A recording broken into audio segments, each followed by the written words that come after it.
Hey reader, welcome back to the channel. This is Centaur here, and today we are looking at the Hydralisk. This is one of the more elite, slightly harder to get to Zerg in the Zerg tech tree in the RTS game, but a staple. They were around in StarCraft 1 through the Brood War, where arguably that was the heyday of the Hydralisk. Hydralisk was really, really powerful in StarCraft 1. In fact, it is arguable that if you wanted to win with Zerg, you build some Zerglings at the beginning just to defend your base, but in reality, you just spam more and more and more Hydralisks, and if you have enough Hydralisks, you really cannot lose in that game. And it's a fair argument. In StarCraft 2, they're still really good, and a lot of the best strategies will ultimately end up using Hydralisks, mostly because of, well, the reasons we're going to talk about later from a damage perspective of what they provide. But they're relatively fragile. And so because of that, you typically do have to escort them with other kinds of units as you go along. And so as we're taking a look at these, when I heard that these were going to be released as part of Wave 1 and were going to be available around the same time as the release and pre-order of the models from the core set, I got really excited because Hydralisks are a longtime favorite of mine. I've always enjoyed using them, and so glad I don't have to wait like an entire year to be able to play them with the Zerg. And so as we start taking a look, first of all, shout out to the original Chad Bro for the Hydralisk from StarCraft 1.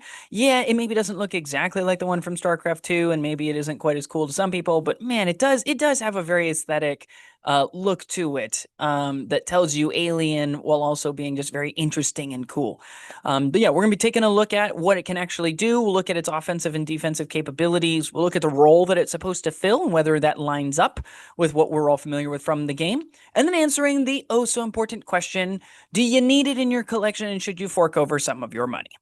And so, looking first of all at the Hydralisk, it's undergone some changes from when we first saw it at Eschenspiel. This is the most recent work in progress that we've seen tied to open beta.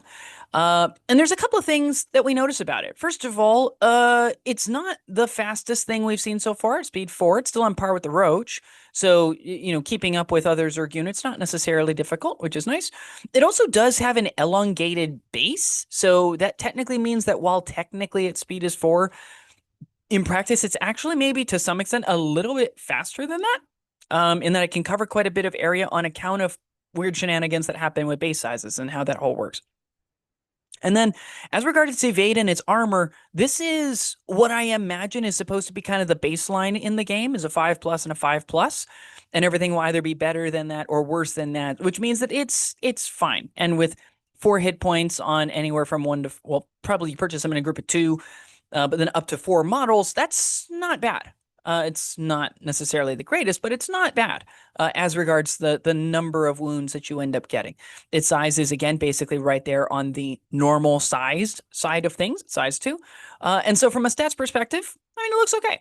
Its special abilities, the upgrade that gives it Tough 1 seems like a really, really good upgrade. We'll be showing where we get what the text for Tough 1 does on a future run because it's on the back of this card. But suffice it to say, all it means is your chance of being able to pass armor tests is slightly better, and you're more likely to be able to shrug at least a little bit of damage every time you get hit, which when you're relatively fragile, because 5+s are not reliable saves.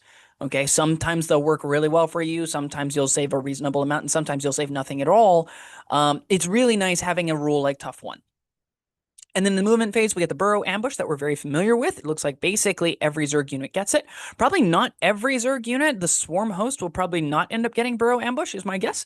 But suffice it to say, like it's a useful way to be able to quickly move up the board and be able to get to the middle very, very easily, which is always nice. And then the Lurking upgrade, I think, is actually really great. Not only because it costs you 0 biomass, so you can technically do this every single turn, but also in an ideal world, if you position these guys really well, you don't need to make a move action, which means being able to trade out that movement and remain stationary will allow you to then make an evade roll against the first ranged attacks targeting you, which feels to be a very powerful ability. It's a slight step back from where it was at Eschenspiel, where it was just you can make an evade roll against ranged attacks, so you'd perform it once and it would affect every attack that's shot at you for the rest of the turn. This one is the first ranged attacks targeting it. So, it seems like, that would be, it's not as powerful. Obviously, that being said, it actually works really well with lunge. So it's clearer as to how it works and how you would like it to effectively work. And we'll talk about that a little more when we get into how to make the most out of this offensively and defensively. As we look at the assault phase, we've got the needle spines. Now, this is one of the biggest changes between StarCraft 2 and StarCraft 1. In StarCraft 1, Hydralisks are spitting creatures. They spit a bile at people, very, very corrosive acid. That is now the prerogative of the roach. And now the Hydralisk shoots these needle spines out of these really cool launchers. You can actually see them in the little Kerrigan cinematic when it kind of showcases, referring back to what happened at New Gettysburg in StarCraft 1. And so you can see them really well there. It's very cool. But the result is it's a good chance to hit, which holds up. It's got 3 attacks, which when you have anywhere from 1 to 4 is really not that bad in terms of rate of fire. And it has a surge against both light and armored targets, which is phenomenally good. And with a D3+1, you're sneaking 2 to 4 hits past evasion saves every single time. That's really, really nice.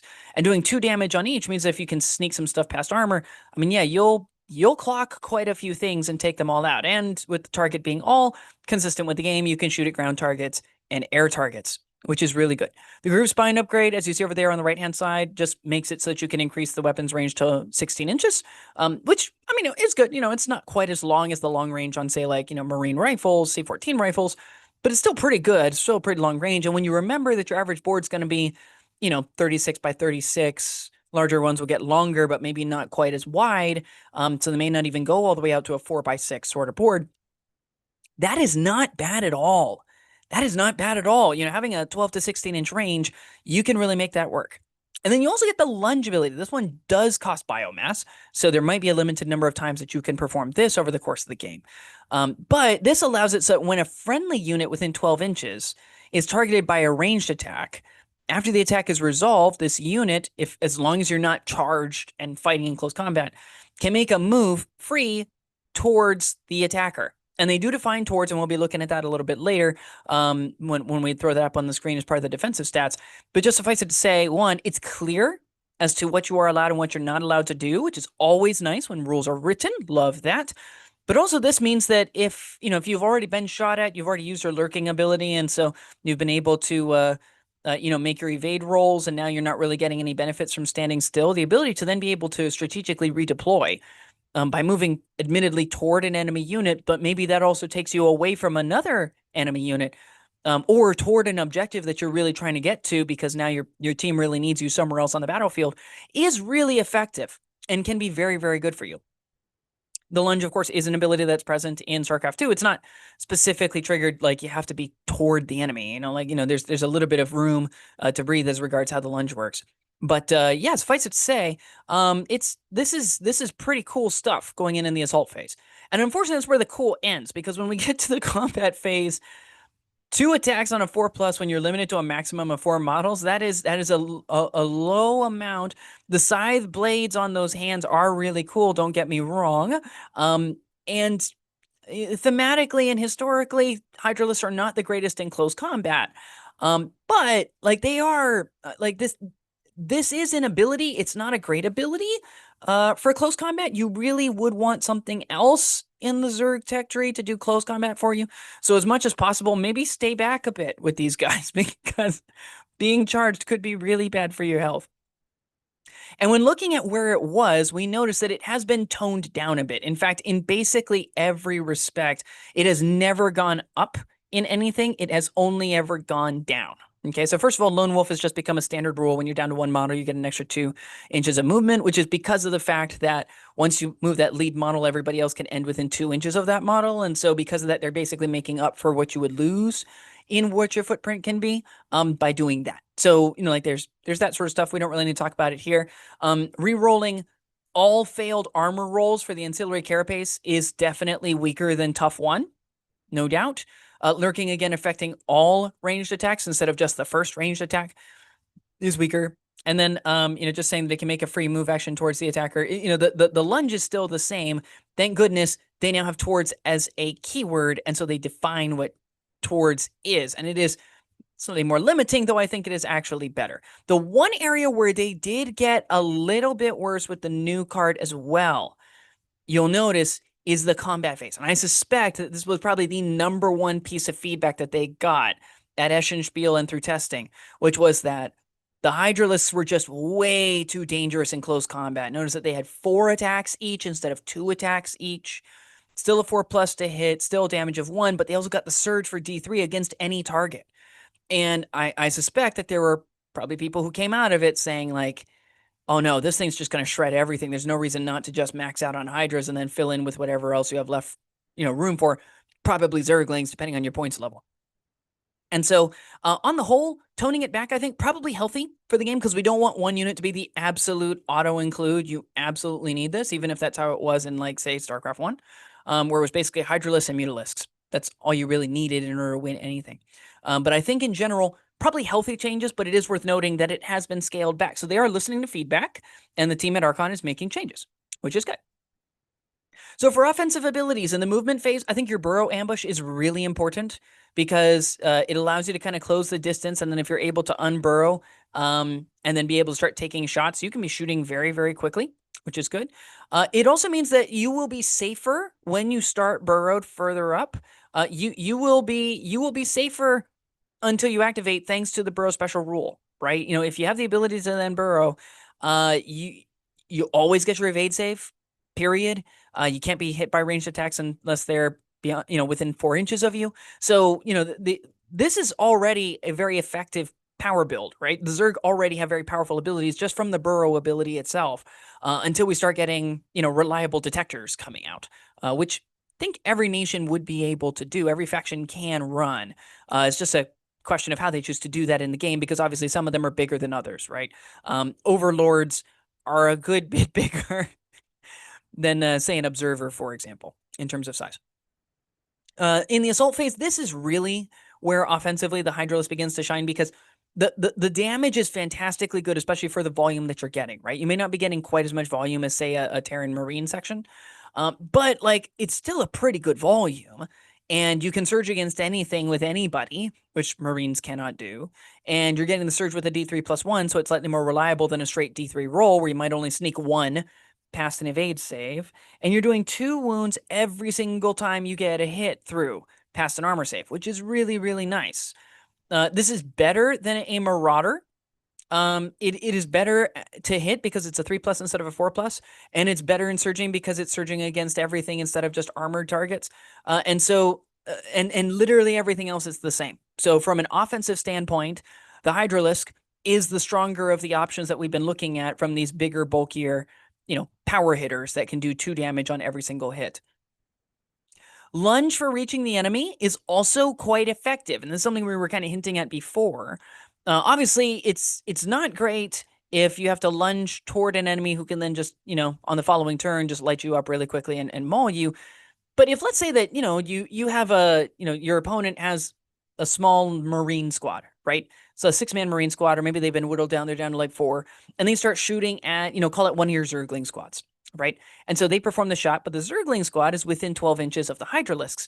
If the Hydralisks are positioned, at point A, and directly near them and probably going to light up on them a little bit later, but maybe waiting to see if they can wait out your evade save from lurking and things like that. Maybe they've got a big, like, 9-man Marine squad that also has, like, the AG rifle on it, or something like that. So it's pumping out like 19 shots, right? On a 3+. Maybe the Hydralisk look and they say, well, we're going to slide this way 12 inches closer to that Marine section that was over here. And that's going to put it so now we're being more obscured from the Marines that are over in that area. If they do that, then suddenly you might have a better chance of survival with the Hydralisk than you had just before, and all with that beautiful reaction for 1 biomass.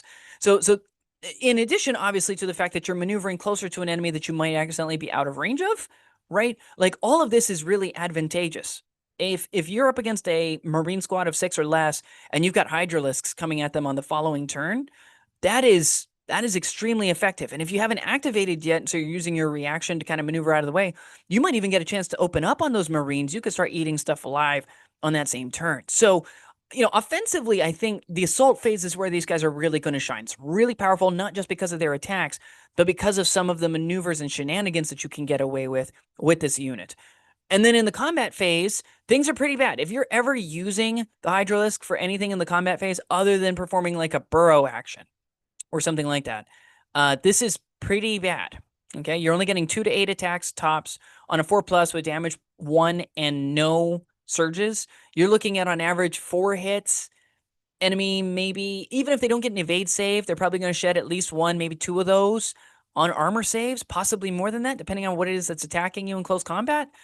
You could be in a lot of trouble because you might do close to nothing to them, and then you got to try to, escape and, get away from them, and maybe they catch back up to you.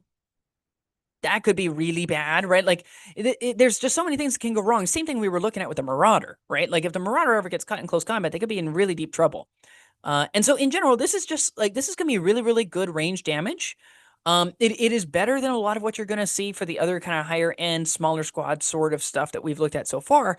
But it has some clear weaknesses, right? It is really good at range damage. It really isn't very good at the other stuff.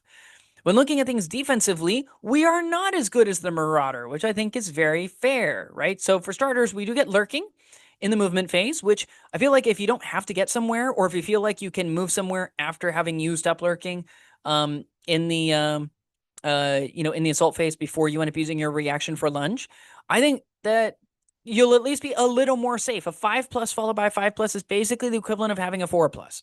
Basically.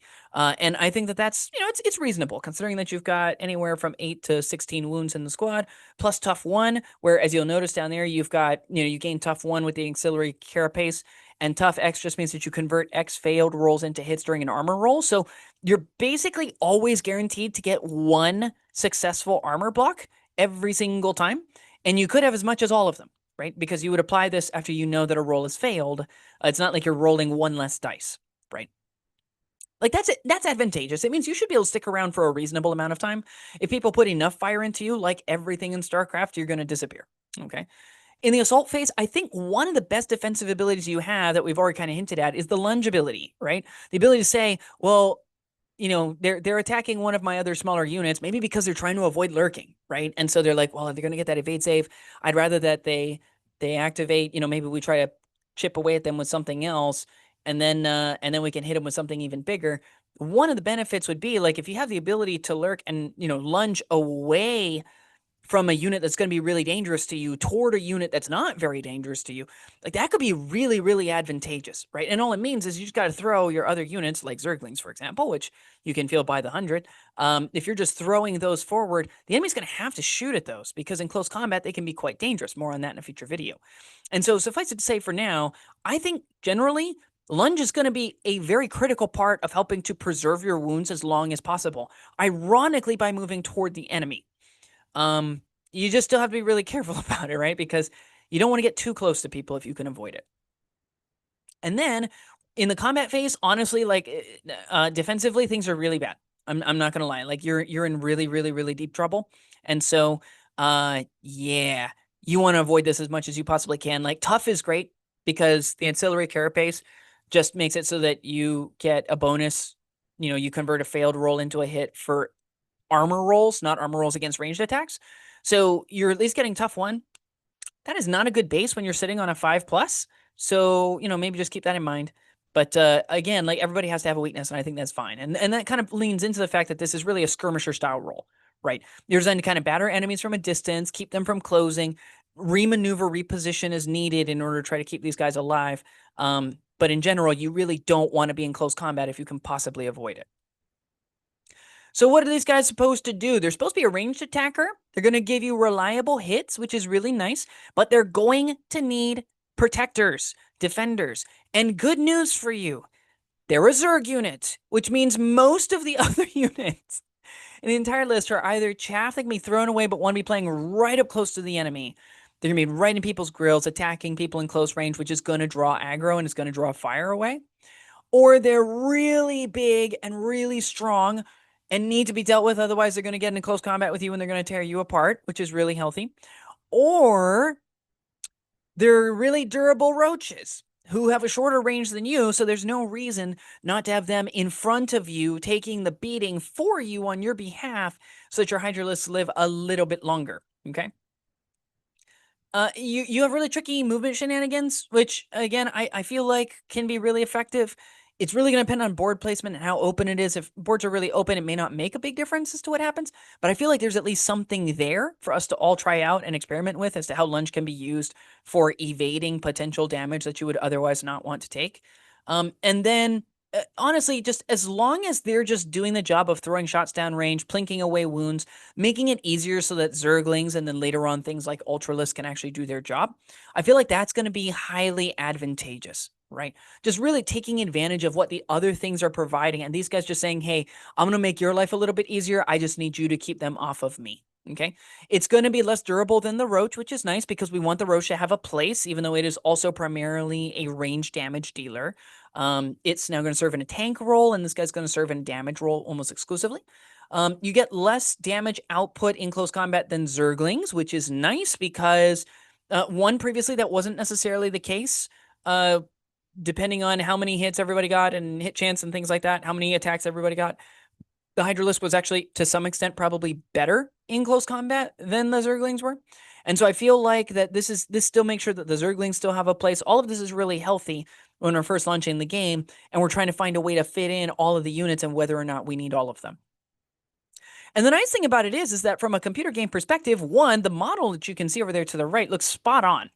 Right? I mean, that is, I maybe somebody who zooms in on the camera can see better what things should look like in StarCraft 2. That looks like a Hydralisk to me, and it's a very, very cool sculpt of it, which I love. And it looks like there's multiple different ways to sculpt them coming out of the kit, so that's cool. But it very much fits the whole glass cannon approach that the Hydralisk has in both StarCraft 1 and StarCraft 2. Obviously, it's not the most glass cannon-y of all Zerg units. There are Zerg units like the Scourge and the Baneling that are like literally by firing the cannon will blow up. There's nothing you can do about that. But they're the next in line in this regard, right? Just really high-end damage with good range, but you really have to keep them safe because they can be pretty easily removed. They require a layer upgrade to reach in the RTS game, but still relatively cheap to produce. And so I feel like having them listed as an elite as part of their tag instead of core kind of helps to reflect that you had to kind of build up a little bit longer so you don't have quite as many of them in your force, which I think is fine. And they're very effective in large numbers, which I think they will be here in the game. And that's exactly how you're supposed to use them in StarCraft 1 and 2. You know, just a couple of Hydralisks here and there are not going to make a dramatic difference to turn the battlefield. When you run them in large numbers, that's when they get really, really dangerous. And so on the whole, I think it's pretty good. You know, I mean, every ability the Hydralisks have in StarCraft 1 and StarCraft 2, they seem to have here, which is great. I think they've been very interestingly modeled to give you some interesting tactical decisions, make it so you have to actually think through gameplay with them. You can't just click and throw them away. I think this is really, really effective. And so should you buy these things? I think absolutely yes. First of all, because just looking over there to the right-hand side, it looks dope, right? I mean, just look at them. They look really, really cool. The detail is really nice. It's going to give a lot of opportunities for some cool painting schemes, which is awesome. I think you're really going to want that range damage from a decent amount of distance away to be able to soften things up and be able to clear ground so that way your roaches have a little bit of an easier time getting in, your Zerglings have an easier time getting in. I think that's going to be very useful. Upgrades, I think you're going to need basically all of them. Like, depending on your play style, like Lunge and Burrow Ambush may not necessarily be necessary, but I would lean toward having all of them because all of them have very good usefulness. It is an elite unit, so if you want to be able to fill out the top part of the roster, this is a very good way to be able to do it.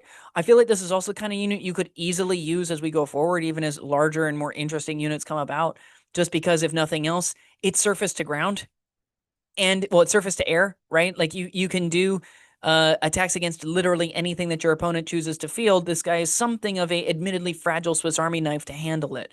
And so because of that, I think that this is a really, really good one to potentially pick up, if nothing else, just to carry your bases for going forward. It's coming in Wave 1, so it's going to be available pretty soon, so definitely worth looking into. And again, just like from a modeling perspective, because one of the big differences between RTS games and tabletop miniatures games is the hobby aspect, right? Thank goodness I don't have to design skins for stuff that I want to use in an RTS because my stuff would look really bad, okay?